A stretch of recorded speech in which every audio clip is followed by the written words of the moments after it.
warahmatullahi wabarakatuh. Salam dan bahagia Bapak dan Ibu guru hebat. Perkenalkan, saya Khairina Mangga SPD. Saya seorang guru di TK Mekarsari, Kecamatan Popayato, Kabupaten Pohuwato, Provinsi Gorontalo. Dalam rangka memperingati Hari Pendidikan Nasional, saya ingin berbagi video praktik baik terkait dengan model pembelajaran yang kami terapkan di sekolah, khususnya di TK Mekarsari. Pendidikan adalah kunci utama dalam membentuk masa depan bangsa, terutama pada anak usia dini. Pendidikan memiliki peran yang sangat penting dalam menanamkan dasar-dasar karakter, kreativitas, dan kemampuan berpikir anak. Usia dini merupakan masa emas perkembangan, di mana setiap pengalaman belajar akan membekas dan menjadi fondasi jangka panjang dalam kehidupan mereka. TK Mekarsari adalah salah satu lembaga pendidikan anak usia dini yang berada di Kecamatan Popayato, Kabupaten Pohuwato, Provinsi Gorontalo. Di TK Mekarsari, kami memiliki 2 guru yang masing-masing mengampuh kelompok A dan kelompok B, serta kepala sekolah yang memimpin dan mengelola segala struktur di sekolah. Dengan semangat kolaborasi antara guru, anak, dan kepala sekolah, kami berupaya menjadikan TK Mekarsari sebagai sekolah yang terus berkomitmen dalam mencerdaskan anak bangsa. Di TK Mekarsari, seperti halnya di banyak lembaga PAUD lainnya, proses pembelajaran yang berlangsung masih didominasi oleh pendekatan tradisional. Kegiatan belajar cenderung berfokus pada kemampuan membaca, menulis, dan berhitung, atau yang biasa dikenal dengan istilah calisto, yang sebenarnya belum menjadi prioritas utama pada tahap usia dini. Selain itu, minimnya pemanfaatan media pembelajaran yang variatif menyebabkan anak-anak cepat merasa bosan. Aktivitas belajar lebih banyak dilakukan secara satu arah, di mana guru menjadi pusat informasi, sementara anak kurang diberi ruang untuk bereksplorasi dan berkreasi. Situasi ini tentu menjadi perhatian kami sebagai pendidik, sebab belajar di usia dini seharusnya menjadi proses yang menyenangkan, yang mendorong anak untuk aktif, penasaran, dan terlibat secara langsung dalam pengalaman belajarnya. Berdasarkan kondisi dan situasi tersebut, saya mulai mencari pendekatan pembelajaran yang lebih berpihak pada anak, yang mampu menumbuhkan semangat belajar melalui kegiatan yang bermakna dan sesuai dengan dunia mereka. Juga pendekatan pembelajaran tersebut menjadi langkah awal kami sebagai guru untuk menerapkannya kepada anak. Dari situasi dan kondisi terkait pembelajaran TK Mekarsari, situasi tersebut menghadirkan tantangan bagi kami sebagai pendidik. Salah satu tantangan terbesar adalah mengubah pola pikir baik dari guru, orang tua maupun lingkungan sekitar yang masih menganggap bahwa keberhasilan anak di PAUD diukur dari seberapa cepat mereka bisa membaca, menulis, dan berhitung. Tantangan lainnya adalah keterbatasan dalam hal fasilitas dan media pembelajaran. Kami menyadari bahwa pembelajaran yang bermakna membutuhkan alat peraga dan lingkungan yang mendukung eksplorasi anak. Namun, realitas di lapangan seringkali belum memadai.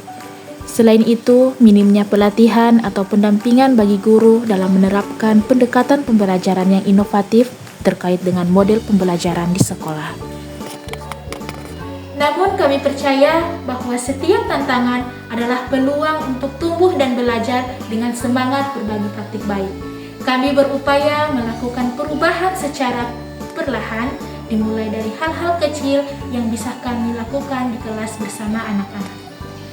Sebagai bentuk respon terhadap situasi dan tantangan yang kami hadapi, kami mulai melakukan aksi nyata untuk mengubah kebiasaan pembelajaran yang bersifat tradisional menjadi proses belajar yang lebih menyenangkan dan bermakna, dan melakukan perubahan secara bertahap.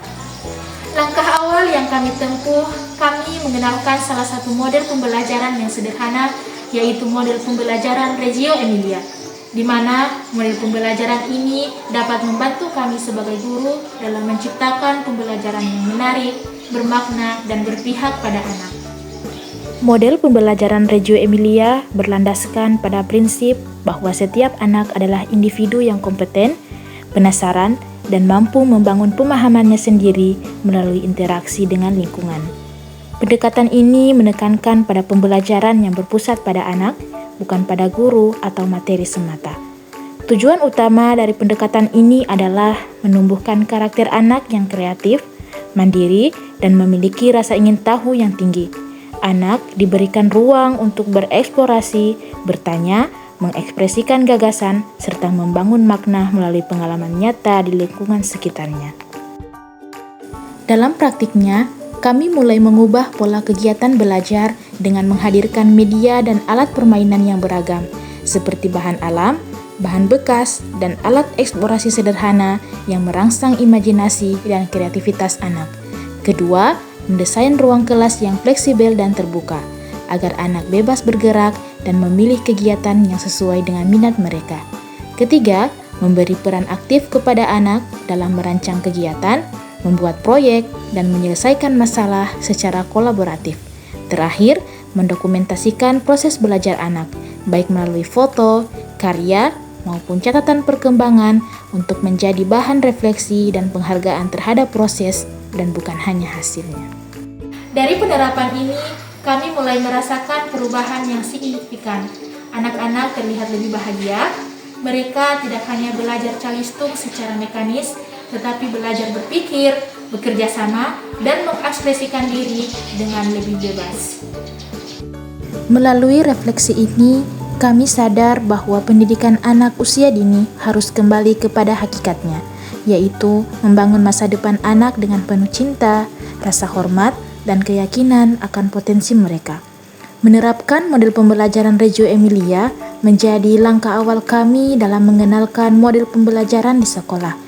Kami mulai menyadari bahwa ketika anak diberi ruang untuk berpikir, berekspresi, maka mereka belajar dengan cara yang paling alami dan bermakna. Ini menyadarkan kami bahwa peran guru bukan hanya sebagai pengajar, tetapi sebagai pendamping tumbuh kembang anak. Perubahan ini mungkin belum sempurna, tetapi dari setiap langkah kecil yang kami ambil, kami melihat harapan. Semoga video berbagi praktik baik ini menjadikan kita sebagai pendidik lebih semangat lagi dalam membagikan hal-hal yang bermanfaat untuk anak, pendidikan, dan kemajuan bangsa. Saya Hairina Mangge SPD, selamat Hari Pendidikan Nasional. Guru berkarya, anak hebat, Indonesia kuat. Selamat Hari Pendidikan